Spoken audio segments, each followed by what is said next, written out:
தமிழகத்தின் அனைத்து பள்ளி கல்லூரிகளிலும் வர்ம கலையை கற்றுக் கொடுக்க வேண்டும் என பாரம்பரிய வர்ம சித்த ஆசான்களின் கூட்டமைப்பு அரசுக்கு கோரிக்கை விடுத்துள்ளது. இக்கலை அழியாமல் பாதுகாக்க நடவடிக்கை எடுக்க வேண்டும் என்றும் அவர்கள் வலியுறுத்தியுள்ளனர். தமிழக மக்களின் பாரம்பரிய கலைகளில் ஒன்றான வர்மக்கலை இப்போது அழிவின் விளிம்பில் உள்ளது. பண்டை காலத்தில் மக்கள் வர்மக்கலையை போர் பயிற்சி, தற்காப்பு, மருத்துவம் ஆகியவற்றிற்கு பயன்படுத்தினர்.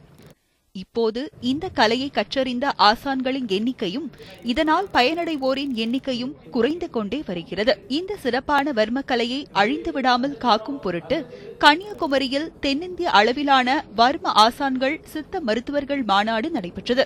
விவேகானந்தா கேந்திரத்தில் நடைபெற்ற இந்த மாநாட்டில் தமிழக, கேரள, கர்நாடக, ஆந்திர மாநிலங்களைச் சேர்ந்த வர்மக்கலை ஆசான்கள் கலந்து கொண்டனர்.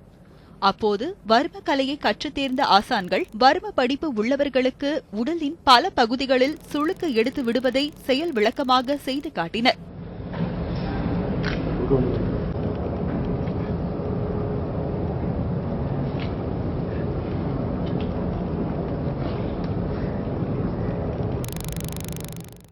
நம்மை தாக்க வரும் எதிரிகளை கைகளில் எந்த ஆயுதமும் இல்லாத நிலையிலும் மன உறுதியுடன் குறிப்பிட்ட வர்ம புள்ளிகளில் தாக்கி நம்மை தற்காத்துக் கொள்ள முடியும் என்பதை வர்ம ஆசான் ஒருவர் செய்து காட்டினார்.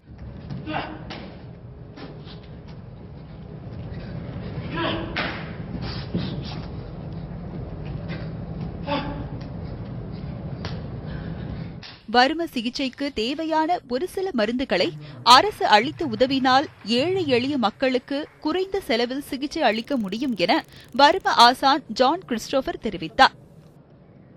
இன்றைய காலகட்டங்களில் மூட்டுவலி, தண்டுவட சம்பந்தமான தலைவலி, செர்விக்கல் ஸ்பாண்டிலிசிஸ் இந்த மாதிரியான பெரிய பெரிய நோய்களுக்காக சாதாரணப்பட்டவங்களுக்கு அந்த ட்ரீட்மெண்ட் பண்ண முடியாமலே இருந்துட்டு இருக்கிறாங்க. ஏன்னா லட்ச ரூபாய்களுக்கு மேலேயே சரியாகிறது, விலை வருகிறது.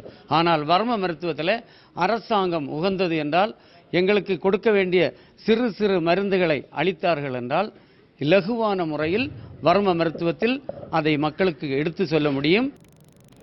அழிந்து வரும் பாரம்பரிய மூலிகைகளை பாதுகாத்து அனைத்து ஊர்களிலும் வர்ம மருத்துவமனைகளை அமைக்க மத்திய, மாநில அரசுகள் நடவடிக்கை எடுக்க வேண்டும் என்றும் வர்மக்கலை நிபுணர்கள் வலியுறுத்தினர். மேல்நாட்டுடைய மருத்துவத்தினுடைய இது சாதாரண மக்கள் போக முடியாத அளவுக்கு ரொம்ப அதிகமான பணச்செலவாகும்.